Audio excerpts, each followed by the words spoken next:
আল্লাহ রাব্বুল আলামিনের পক্ষ থেকে পয়গম্বর মুসা আলাইহিস সালাতু ওয়াস সালাম বললেন, ইন্নাল্লাহা ইয়া'মুরুকুম আন তাযবাহু বাকারা। ও আমার জাতির লোকেরা, তোমরা হত্যাকারীকে খুঁজতেছো, আল্লাহ রাব্বুল আলামিন বলেছে একটা গাভী জবাই করে দাও।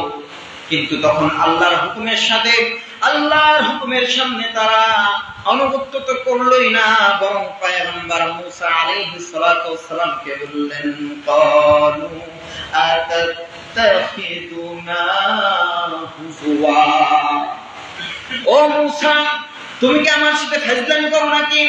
তুমি কি আমার সাথে উপহাস করো নাকি, ঠাট্টা করো নাকি?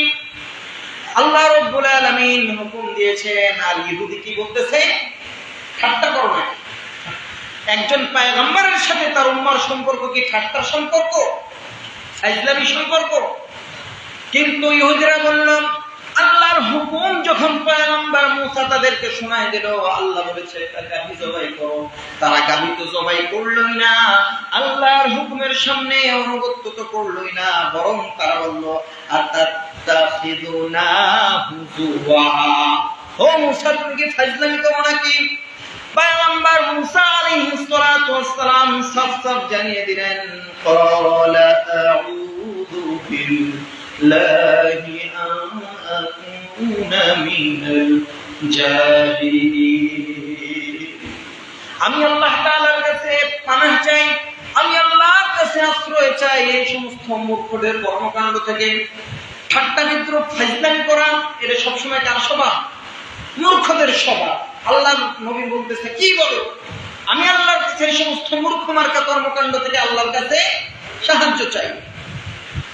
তখন পয়গম্বর মুসা আলাইহিস সালাতু ওয়াস সালামের জাতির লোকেরা আল্লাহর হুকুমের আনুগত্য তারপরেও করল না। এই কথা বলার পরেও তারা আল্লাহর হুকুমের সামনে ইত্তেবা করল না। তারা তো গরু জবাই দিল না, গাভী জবাই দিল না, বরং আল্লাহর হুকুম কিভাবে না মানা যায় তারা পায়তারা শুরু করে দিল।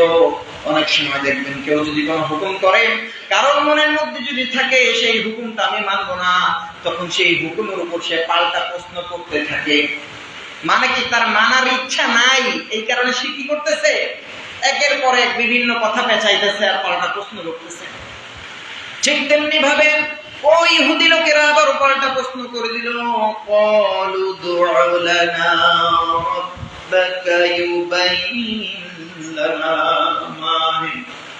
ও মুসা, তুমি তোমার আল্লাহরে জিজ্ঞেস করো। ক্বালু দু'উ লানা রাব্বাক, তোমার আল্লাহরে জিজ্ঞেস